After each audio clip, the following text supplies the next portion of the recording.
Aujourd'hui, on va s'intéresser à un personnage que tout le monde connaît, je parle bien sûr de Hulk. Que ce soit avec les comics ou bien avec les films, vous avez tous entendu parler de lui. Il est considéré pour beaucoup comme le plus fort des super-héros Marvel, et il a aidé les Avengers plus d'une fois. Si vous avez été voir Avengers Infinity Wars et que vous avez apprécié le film, vous avez peut-être été un peu frustré de ne pas voir plus de scènes avec Hulk. Attention spoiler, si vous n'êtes pas allé voir le film, avancez de quelques secondes la vidéo. Au début du film, Hulk prend une raclée par Thanos, avant d'être renvoyé sur Terre par Heimdall. Et après ça, plus de nouvelles du gros bonhomme vert. Banner essayera plusieurs fois de se transformer, mais sans succès. Du coup, la question qu'on se pose, c'est pourquoi ? Le plus logique serait de se dire qu'il n'a pas envie de prendre une seconde fessée par Thanos. Mais ce n'est pas la seule théorie. Et aujourd'hui, on va justement regarder ensemble quelques-unes des autres raisons qui pourraient expliquer pourquoi Hulk ne peut plus se transformer. C'est parti.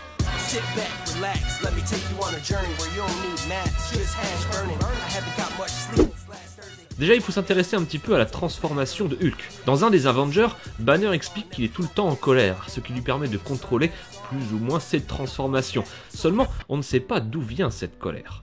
Dans le comics Incredible Hulk 312, on en apprend plus sur les origines de Bruce et notamment sa vie quand il était enfant. On y apprend alors que lui et sa mère subissaient des violences de la part de son père. Son père qui finira d'ailleurs par la tuer alors qu'elle essayait de s'échapper. Du coup, une théorie intéressante a vu le jour. La transformation en Hulk ne viendrait pas de l'exposition aux rayons gamma, mais bien du traumatisme qu'a dû endurer Banner pendant son enfance. Les rayons gamma n'auraient alors fait que relâcher cette colère qui était en lui. On pourrait donc supposer que le fait de se prendre une raclée par Thanos a réveillé ce traumatisme et c'est maintenant ce qui l'empêche de pouvoir se transformer à nouveau.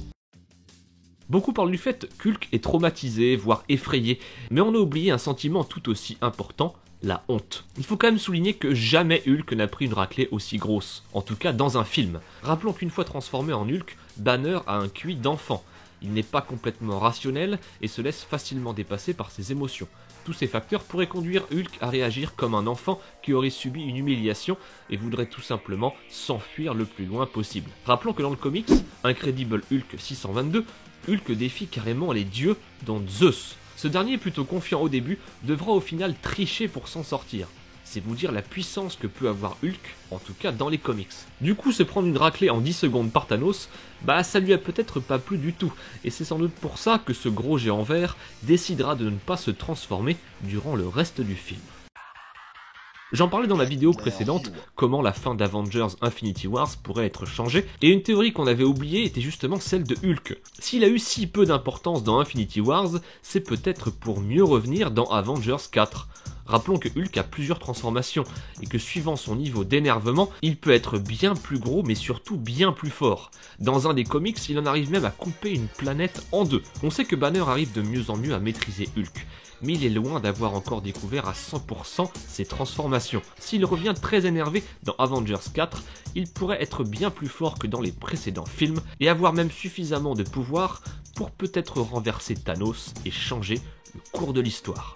Si ces théories sur Hulk vous ont plu, n'hésitez pas à lâcher un petit pouce bleu et à vous abonner. Si vous en avez vous aussi de votre côté à partager, n'hésitez pas à le faire dans les commentaires. Moi je vous dis à très vite pour une prochaine vidéo. Ciao!